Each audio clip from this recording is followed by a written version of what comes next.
Sa Pilipinas, ang pagkain ay higit pa sa sustansya. Ito ay isang masiglang pagpapahayag ng mayamang kasaysayan at magkakaibang impluensyang kultural ng bansa.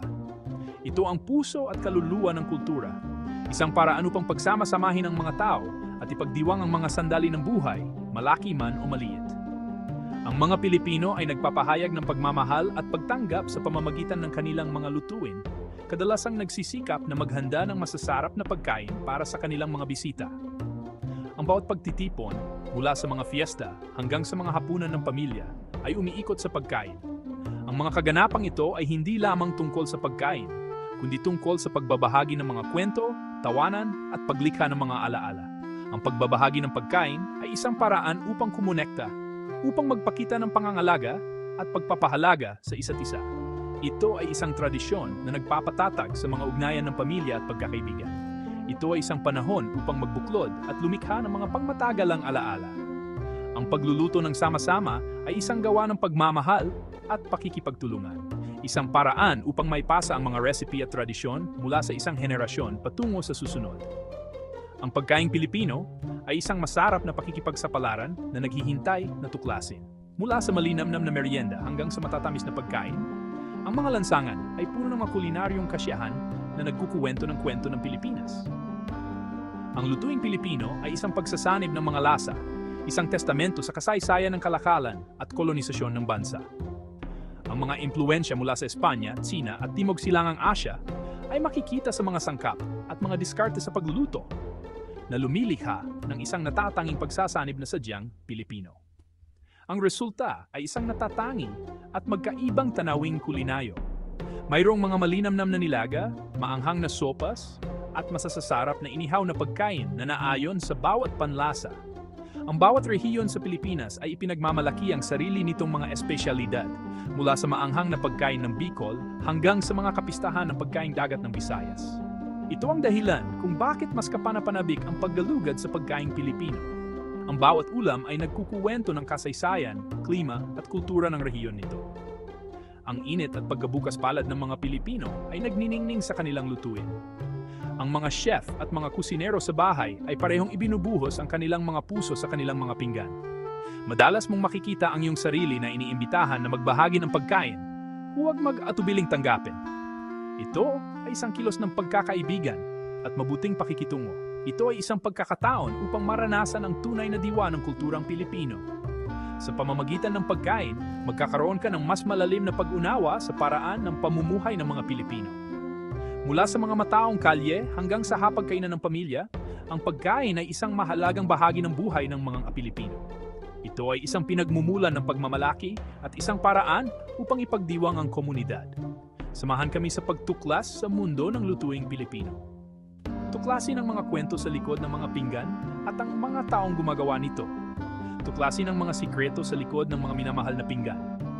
Alamin ang mga diskarte at sangkap na nagpapasarap sa pagkaing Pilipino. Damhin ang masiglang eksena ng pagkaing kalye.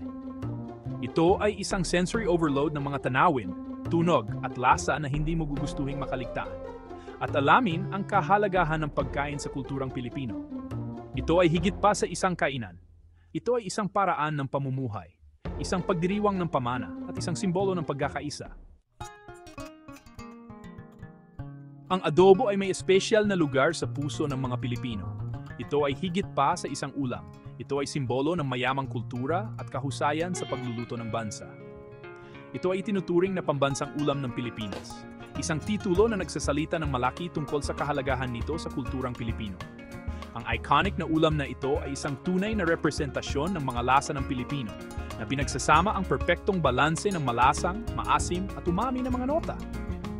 Ang adobo ay isang testamento sa kasaysayan at pamana ng pagluluto ng bansa na sumasalamin sa mga impluensya mula sa Espanyol, Tsino at katutubong tradisyon sa pagluto. Ang kagandahan ng adobo ay nakasalalay sa pagiging simple nito. Sa kabila ng mga diretsong sangkap nito, ang ulam ay nag-aalok ng lalim ng lasa na parehong nakakaaliw at komplikado. Ang ulam ay nagtatampok ng karne, kadalasang manok o baboy, na nilaga sa isang malasang sarsa na maganda ang pagkakaisa. Ang suka, toyo, bawang at paminta ay ang mga pangunahing sangkap. Bawat isa ay gumaganap ng mahalagang papel sa paglikha ng kakaibang lasa ng ulam. Ang karne ay marinated sa masarap na halo na ito, na nagpapahintulot sa mga sangkap na tumagos ng malalim at mapuno ang karne ng kanilang esensya. Pagkatapos ay niluluto ito hanggang sa lumambot at mapuno ng masaganang sarsa, na lumilikha ng ulam na parehong nakabubusog at kasiyasya. Ang bawat pamilya ay may kanya-kanyang bersyon ng adobo na naipapasa sa mga henerasyon at kadalasang binabago upang umangkop sa personal na panlasa. Ang ilan ay nagdaragdag ng kaunting tamis gamit ang brown sugar na nagpapahusay sa pagiging komplikado at lalim ng ulam. Ang iba ay mas gusto ang kaunting init gamit ang siling na nagdaragdag ng maanghang na sipa na nagtataas ng ulam sa mga bagong taas.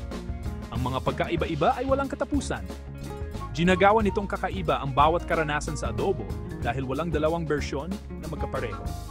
Ang adobo ay pinakamahusay na inihahain kasama ng steamed rice na nagsisilbing perpektong canvas upang masipsip ang masaganang sarsa.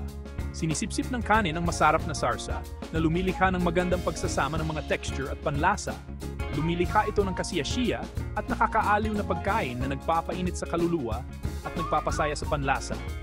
Maging ito man ay isang simpleng hapunan sa gabi o isang espesyal na kapistahan. Ang adobo ay palaging nasa gitna na pinagsasama-sama ang mga tao sa pagdiriwang. Ito ay isang ulam na pumupukaw ng damdamin ng tahanan at nostalgia na nagpaalala sa mga Pilipino ng kanilang mga ugat at mga pinagsamang sandali sa hapagkainan ng pamilya. Ang sinigang ay isa pang minamahal na Pilipinong ulam na sopas. Ito ay kilala sa kakaibang maasim at malasang lasa nito. Ito ay nagmumula sa paggamit ng isang souring agent tulad ng sampalok, bayabas o kamiyas. Ang maasim na sabaw ay gumigising sa panlasa. Ginagawa nitong tunay na nakakapresko at pampagana ang sinigang. Ang base ng sinigang ay karaniwang baboy, baka o seafood. Ang mga gulay tulad ng talong, okra at sitaw ay nagdaragdang texture at kulay. Ang souring agent ay idinaragdag sa dulo ng pagluluto. Napanatili nito ang masarap na lasa nito. Ang ilan ay gusto ang kanilang sinigang na sobrang asim. Ang iba ay mas gusto ang banayad na asim. Ang sinigang ay hindi lamang isang sopas. Ito ay isang karanasan. Ang maasim na sabaw ay nagpapasigla sa gana. Ang malambot na karne at gulay ay nagbibigay ng kasyasyang texture. At ang aroma ng ulam ay talagang nakakatukso. Ito ay isang ulam na perpekto para sa anumang okasyon. Maging ito man ay isang malamig na maulan na araw o isang mainit na hapon ng tag-araw, ang isang mangkok ng sinigang ay palaging nakakaaliw. Ito ay isang tunay na pagdiriwang ng mga lasa ng Pilipino. Talaga, ito ay isang tunay na pagdiriwang ng mga lasa ng Pilipino. Bahagi 4. Lechon, ang pistang pagdiriwang. Ang sentro ng anumang engrandeng pagdiriwang ng Pilipino, ang lechon, ay isang tanawing dapat makita. Ang ginintuang kayumanggi, malutong na balat nito, ay kumikinang sa ilalim ng mga maligaya na ilaw na nangangako ng isang kapistahan na hindi katulad ng iba. Walang pagdiriwang ng Pilipino ang kumpleto ng walang lechon. Ito ay isang mahalagang bahagi ng mga tradisyon ng Pilipino na sumisimbolo sa pagkakaisa at kapistahan. Ang pag-asam ay nabubuo habang ang lechon ay inilalabas na hudyat ng pagsisimula ng kapistahan. Ang inihaw-boy na ito ang hindi pag-aalinlangan ng bituin ng anumang maligaya na pagtitipon. Ang presensya lamang nito ay maaring magpataas ng mood na ginagawang mas espesyal at engrande ang kaganapan. Ang lechon ay simbolo ng kasaganaan at kasaganaan. Ito ay kumakatawan sa pagkabukas palad ng host at mga biyaya ng okasyon. Kung mas malaki ang lechon, mas malaki ang pagpapakita ng kayamanan at magandang kapalaran. Ang presensya nito sa isang kapistahan ay isang testamento sa kahalagahan ng okasyon. Ang lechon ang nasa gitna na napapalibutan ng iba pang masasarap na pagkain, ngunit ito ay nananatiling highlight. Ang paghahanda ng lechon ay isang anyo ng sining. Ito ay nangangailangan ng kasanayan, pasensya, at malalim na pag-unawa sa mga lasa. Ang proseso ay nagsisimula sa pagpili ng perpektong baboy na tinitiyak na ito ay nasa tamang laki at kalidad. Ang baboy ay maingat na tinimplahan ng pinaghalong mga halamang gamot at pampalasa. Ang pampalasa na ito ay mahalaga dahil pinupuno nito ang karne ng mayaman, mabangong lasa na masisiyahan sa bawat kagat. Pagkatapos ay inihaw ito sa uling ng maraming oras. Tinitiyak ng mabagal na proseso ng pag-ihaw na ang karne ay luto ng pantay-pantay na nagpapahintulot sa mga lasa na mag-isa ng perpekto. Tinitiyak nito na ang balat ay malutong at ang karne ay hindi kapanipaniwalang malambot. Ang kaibahan sa pagitan ng malutong na panlabas at ang makatas na panloob ay kung bakit hindi mapaglabanan ng lechon. Ang resulta ay isang obra maestra sa pagluluto na siguradong mapapahanga. Ipinagmamalaki ng chef ang pagpapita ng lechon. Alam na ito ang magiging highlight ng pagdiriwang. Ang crispy skin ng lechon ay itinuturing na isang delicacy. Ito ay madalas na ang pinakahinahangad na bahagi na ang mga bisita ay sabik na naghihintay na makakuha ng isang piraso. Ito ay madalas na ang unang nilalamon. Ang tunog ng pagkaluskos habang ito ay pinaghihiwa-hiwalay ay musika sa pandinig ng mga taong pinahalagahan ang kulinaryong kasiyahan na ito. Ang malambot na karne na nilagyan ng lasa ng mga halamang gamot at pampalasa ay sadyang banal. Ang bawat kagat ay isang pagsabog ng lasa, isang testamento sa maingat na paghahanda. Ang lechon ay karaniwang inihahain kasama ng sarsa na nakabatay sa atay. Ang sarsa na ito ay nagdaragdag ng lalim ng lasa na kumukumpleto sa kayamanan ng karne. Nagdaragdag ito ng isa pang layer ng kayamanan sa ulam. Ang kombinasyon ng malasang karne at ang masarap na sarsa ay lumilikha ng magandang balanse ng lasa. Ang tanawin at amoy ng lechon na dinadala sa mesa ay sapat na upang ma-excite ang sinuman. Napupuno ng aroma ang hangin na nagpapalaway sa bibig bilang pag-asa. Ito ay isang ulam na pinagsasama-sama ang mga tao. Ang pagkilos ng pagbabahagi ng lechon ay nagpapalaganap ng pakiramdam ng komunidad at pagsasama-sama. Lahat ay sabik na naghihintay ng kanilang pagkakataon na tikman ang crispy skin at makatas na karne. Ang saya ng pagkain ng lechon ay isang pinagsasaluhang karanasan, isang bagay na pinahalagahan ng lahat. Ang lechon ay higit pa sa pagkain. Ito ay isang karanasan na lumilikha ng mga pangmatagalang alaala. Ito ay isang pagdiriwang ng kultura, tradisyon at ang kagalakan ng pagsasama-sama upang magbahagi ng pagkain. Bahagi 5, isang paglalakbay sa Filipino street food. Ang mga lansangan ng Pilipinas ay nabuhay sa aroma ng sizzling food. Ang Filipino street food ay isang pakipagsapalaran para sa mga pandama. Ito ay isang makulay at kapana-panabik na mundo ng lasa. Mula sa malasang skewer hanggang sa matamis na pagkain, mayroong kasiyahan para sa lahat. Ang street food sa Pilipinas ay hindi lamang tungkol sa pagpuno ng walang laman na tiyan. Ito ay isang paraan ng pamuhay. Ito ay isang karanasang panlipunan. Ang mga lokal at turista ay parehong nagtitipon sa mga stall na ito sa tabi-tabi.